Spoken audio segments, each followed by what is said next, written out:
Hello, welcome to Bible Guru. Thank you for joining us on our journey through the Bible.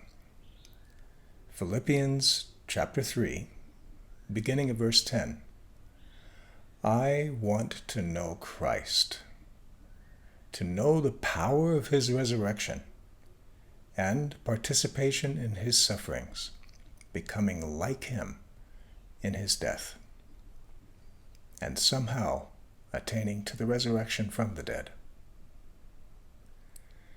Star Trek the original series came out in 1966, 1 year after I was born.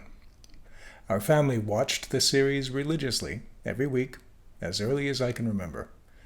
Then I watched the reruns long after the series ended. I wanted to be like Captain Kirk. He was calm under pressure, always knew the right thing to do, inspired others under his command. I wanted to be like him. Then Star Wars came out, and I wanted to be like Luke Skywalker. Then Superman movies came, and I wanted to be like Superman. And the books. Chronicles of Narnia, I wanted to be like High King Peter. And the Lord of the Rings, I'll admit it, I wanted to be like Gandalf. I'm a sucker for hero stories. It seems we all are. A few years ago, researchers discovered that the same portions of our brain are stimulated when we see someone else doing something as if we were doing the same thing. Mirror neurons. It goes deeper than that. We feel good when we help someone. Oxytocin is created in our brains. We feel the same good when we see someone else helping. Like if someone drops a bunch of papers and we see someone else is helping, we get the same boost of good feelings as the person who helped.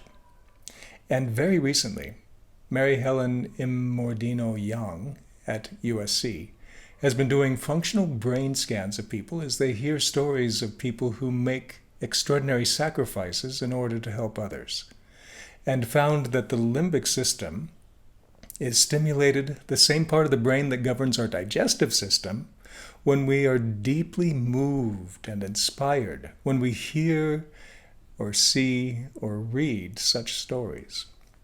We are, quite literally, wired for hero stories. The story of the life, teaching, death, and resurrection of Jesus is the ultimate hero story, one that can transform our lives. For Paul, Jesus was Captain Kirk, Picard, Gandalf, Superman, Batman, Spider-Man, all rolled into one.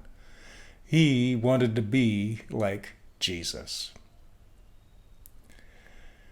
I've heard entire sermons on the first part of this verse. I want to know him in the power of his resurrection.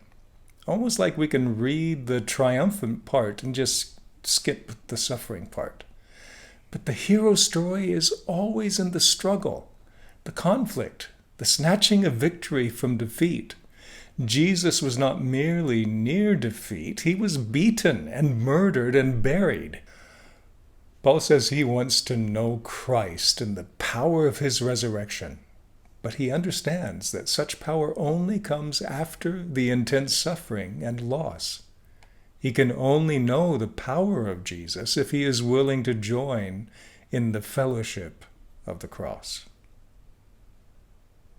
Sharing, community, association. What do you want to be associated with?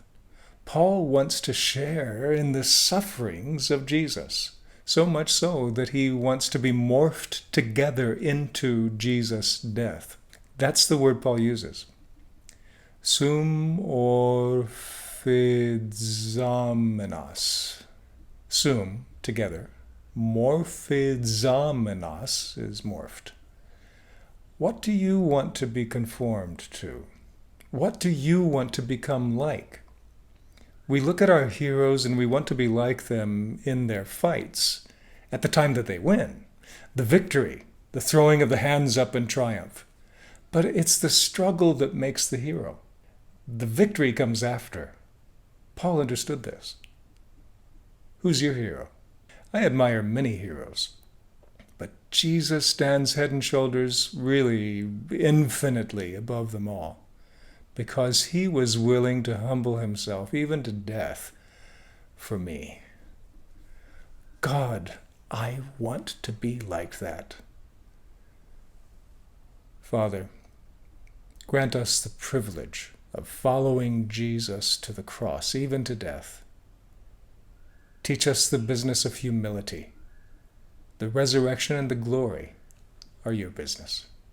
In the name of the one who died that we might have life, Jesus. Amen.